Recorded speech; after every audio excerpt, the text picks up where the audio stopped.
안녕하세요. 맥TV에 오신 여러분들을 진심으로 환영하고 축복합니다. 이 영상은 제가 처음으로 찍는 유튜브 영상입니다. 잠깐 제 소개를 하자면 저는 현재 대구에 살고 있고요. 대구의 한 교회에서 고등부 목사로 섬기고 있습니다.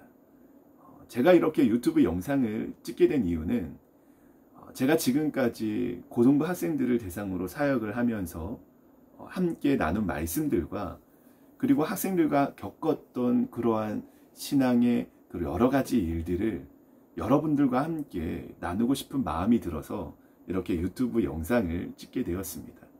앞으로 자주까지는 아니더라도 한 번씩 영상을 올릴 텐데 여러분들께서 이쁘게 봐주시고 잘 들어주셨으면 감사하겠습니다. 오늘 저는요, 여러분과 함께 한 가지 주제를 가지고 함께 이야기를 해보고자 합니다. 오늘의 주제는 그거예요. 아담이 선악과를 먹은 진짜 이유는 과연 무엇일까요? 저는 오늘 이 주제를 중심으로 여러분과 함께 짧은 시간이지만 이 주제 속에 숨어있는 하나님의 메시지가 무엇인지를 함께 살펴보고자 합니다. 얼마 전 저는요, 한 가지 충격적인 소식을 듣게 되었습니다. 병원에서 잘못된 진단으로 인해서 초등학생이 목숨을 잃을 뻔했던 소식이었습니다. 초등학교 2학년 학생이 어느 날 배가 너무 아파서 병원을 갔는데 그 병원에서는 단순한 감기 몸살이라고 약을 처방했다고 합니다. 그런데 약을 먹어도요, 아이의 복통은요, 전혀 나아지지가 않는 거예요. 오히려 더 심한 복통을 호소했습니다. 아이의 엄마가 걱정을 합니다.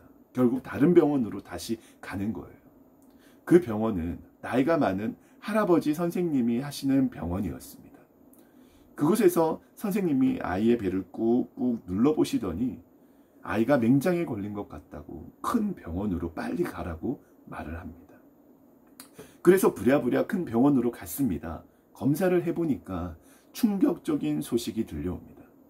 초등학교 2학년밖에 되지 않는 그 아이가 엄청나게 아파했던 이유는 감기 몸살로 인한 것이 아니라 맹장이 급성으로 터져서 조금만 더 병원에 늦게 왔으면 목숨이 위험할 뻔했던 것입니다. 여러분, 이 이야기가 누구의 이야기인 줄 아십니까? 제가 초등학교 2학년 때 실제로 저에게 일어났던 일입니다. 너무 배가 아픈 거예요. 너무 배가 아파서 병원을 갔더니 의사 선생님께서 감기 몸살이라고 하는 거예요. 약을 처방받고 약을 먹었는데도 나아지지가 않아요. 그래서 결국에는 큰 병원에 가니까 급성 맹장염이 걸려서 맹장이 터진 거예요. 지금 제 배에는 맹장이 없습니다. 병원에 도착해서 검사를 받았을 때 수술을 받은 그 병원에서 말하길 제가 조금만 더 늦게 왔으면 상당히 위험할 수도 있었다라고 말했습니다. 만약 그때 제가 감기 몸살이라고 계속해서 집에서 버티고 있었으면 목숨을 잃는 경우도 발생했을 수도 있었던 것입니다. 제가 여러분에게 오늘 이 주제에 앞서서 말씀드리고 싶은 게 있어요. 여러분, 몸이 아파서 병원에 가면 제일 먼저 하는 것이 무엇입니까? 검사부터 합니다. 아픈 부위에 엑스레이를 찍거나 더 자세히 보기 위해서 CT 촬영을 하기도 하고요. 내 몸속에 어떤 일이 일어나는지 내시경 검사도 하는 것입니다. 여러분, 이렇게까지 철저하게 검사를 하는 이유가 무엇입니까? 정확한 검사를 통해 아픔의 원인을 파악하기 위해서입니다. 왜냐하면 환자가 겪고 있는 이 아픔의 원인을 정확하게 찾아내야 올바른 처방과 그리고 치료를 할 수가 있기 때문입니다. 아픔의 원인을 여러분 찾지 못한다면 결국 그 병으로 인해서 목숨을 잃게 되는 일이 발생하게 될 것입니다. 여러분, 그런데 이 질병 외에도 인간에게 고통을 주는 것이 있다는 것을 여러분 알고 계십니까? 그것이 무엇인 줄 아세요? 바로 죄입니다. 여러분, 죄가 정확하게 무엇이라고 생각하십니까? 국어사전을 찾아보면 죄에 대해서 이렇게 말을 합니다. 양심이나 사람으로서 마땅히 해야 할 도덕을 벗어난 행위를 죄라고 말을 합니다. 예를 들어 볼게요. 슈퍼마켓에 갔는데 주인이 보지 않을 때 내가 정말 먹고 싶은 과자가 있어요. 그래서 그 과자를 하나 슬쩍 했습니다. 남의 물건을 훔친 행위를 우리는 죄라고 말을 합니다. 즉 인간으로서 지켜야 할 도덕을 벗어난 행위를 죄라고 말하는 것입니다. 그렇다면 저는 오늘 여러분에게 한 가지 질문을 하고 싶습니다. 여러분, 성경에서는 죄를 무엇이라고 정의하고 있을까요? 여러분, 우리는 성경에서 말하는 죄가 무엇이며 죄가 어디에서부터 시작되었으며 죄가 현재 우리에게 어떤 영향을 미치고 있는지를 아는 것이 상당히 중요합니다. 만약 우리가 죄가 무엇인지 정확하게 알지 못해서 제대로 대처하지 못한다면 병의 원인을 알지 못해서 죽어가는 것처럼 죄로 인해 죽어가는 우리의 모습을 보게 될 것입니다. 여러분, 창세기 2장 16절 17절 말씀을 함께 읽겠습니다. 여호와 하나님이 그 사람에게 명하여 이르시되 동산 각종 나무의 열매는 네가 임의로 먹되 선악을 알게 하는 나무의 열매는 먹지 말라. 네가 먹는 날에는 반드시 죽으리라 하시니라. 우리가 오늘 이 읽은 말씀은 누가 누구에게 하는 말씀일까요?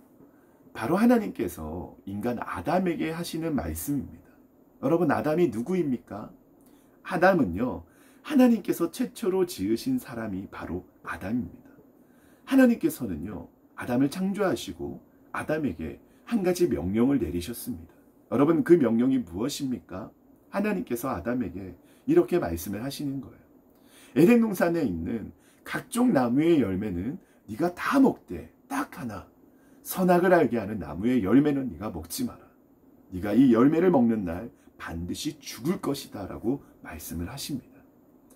하나님께서는요, 아담을 위해서 에덴 동산을 만드셨습니다. 그리고 아담이 그곳에서 살 수 있게 하셨습니다. 각종 모든 나무의 열매를 다 만드시고 아담이 자유롭게 그 나무의 열매를 먹으면서 그 땅을 아름답게 가꾸고 다스리기를 원하셨습니다. 그런데 딱 한 가지, 선과 악을 알게 하는 그 나무의 열매는 먹지 말라고 말씀을 하셨습니다. 그렇다면 하나님께서는 선과 악을 알게 하는 이 나무의 열매를 왜 먹지 말라고 하셨을까요? 심심해서요? 선악과를 먹지 말라고 하신 이유는요, 선악과는 아담과 하나님과의 관계를 보여주는 것입니다. 여러분, 에덴 동산을 아름답게 가꾸고 다스리는 것은 아담이지만 아담 너를 만드시고 너의 통치자가 되시는 분이 바로 하나님이시라는 것을 그 나무를 보면서 언제나 기억하라는 것입니다. 그렇기 때문에 아담은 이 선과 악을 알게 하는 그 나무를 보면서 자신을 만드시고 온 세상을 만드신 하나님이 나의 통치자가 되시는 위대하신 분이시구나라는 것을 기억하는 것입니다. 하지만 여러분, 어떻게 됩니까? 결국 아담이 그 나무의 열매를요, 먹게 돼요. 아담은 그렇다면 누구의 권면으로, 누구의 유혹으로 여러분 이 선악과를 먹게 되는 줄 아세요? 바로 하와입니다. 여러분, 하와가 아담을 유혹하는 거예요. 그래서 아담이 그 하와의 유혹에 의해서 선악과를 먹고 말았습니다. 그렇다면 여러분, 하와는 누구의 유혹에 의해서 선악과를 먹습니까? 바로 뱀입니다. 여러분, 이 뱀은요, 마귀를 가리키는 거예요. 마귀가 하와를 유혹했습니다. 자, 그렇다면 이제부터 중요한 거예요. 마귀는 하와를 뭐라고 유혹을 했을까요? 창세기 3장 5절 말씀을 함께 읽겠습니다. 너희가 그것을 먹는 날에는 너희의 눈이 밝아져 하나님과 같이 되어 선악을 알 줄 하나님이 아심이니라. 여러분, 마귀가 하와에게 뭐라고 유혹을 합니까? 이거 먹으면 너무 맛있어. 먹다가 하나 죽어도 물을 마시라서 하나님께서 너네에게 먹지 말라고 하신 거야. 하나님 아껴 먹으시려고. 여러분, 이렇게 유혹했습니까? 아니죠. 마귀는 그렇게 유혹하지 않습니다. 마귀는 어떻게 하와를 유혹하느냐고 하면 이것을 먹으면 너희가 누구처럼 된다고 말합니까? 하나님처럼 된다라고 유혹합니다. 여러분, 선악과를 먹는다는 것은요, 하나님께서 먹지 말라고 하셨는데 단순히 과일 한 조각을 베어 먹은 것이 아니에요. 선악과를 먹은 이유가 중요한 거예요. 나도 하나님처럼 되겠다라는 것입니다. 자, 그렇다면 여러분, 나도 하나님처럼 되겠다라는 것이 무슨 뜻입니까?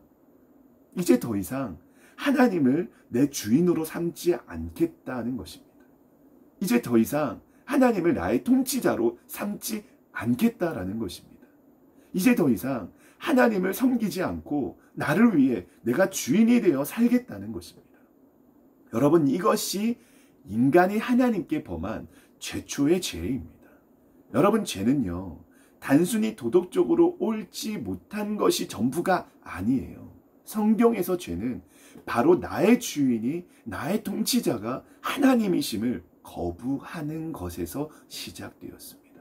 즉, 죄란 하나님이 내 삶의 주인이심을 인정하지 않는 것에서부터 시작되었다는 것입니다. 여러분, 지금 누구를 주인 삼아서 살아가고 있습니까? 여러분의 모든 행동과 말과 여러분 마음에는 누가 중심이 되어 있습니까?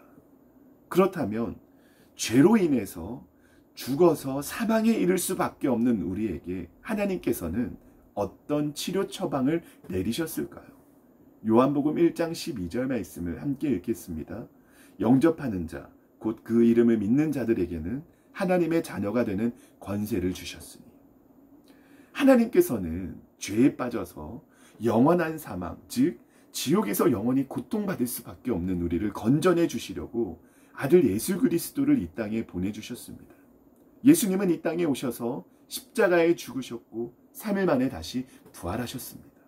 이제 우리가 예수님을 믿으면 우리의 죄가 용서받고요, 하나님의 자녀가 되는 선물을 우리에게 값없이 주신 것입니다. 그런데 여기서 한 가지 기억해야 할 것은, 예수님을 믿는다는 것은요, 단순히 예수님께서 나를 위해서 십자가에 죽으시고 다시 부활하셨구나라는 이 역사적 사실을 믿는 것으로만 끝나는 것이 아니에요. 자, 그렇다면 도대체 예수님을 믿는다는 게 무엇입니까? 여러분, 예수님께서 나를 위해서 십자가에 죽으시고 다시 부활하신 그 예수님이 이제 나의 주인이시며 나의 왕이심을 내가 인정하고 믿는 것이, 여러분, 바로 예수님을 믿는 것입니다. 여러분의 삶 속에서 예수님을 주인으로 모시고 살아가는 은혜가 우리 모두에게 있기를 바랍니다. 그래서 여러분의 말, 여러분의 행동, 여러분의 마음 하나하나에 하나님을 의식하는 여러분이 되기를 바랍니다.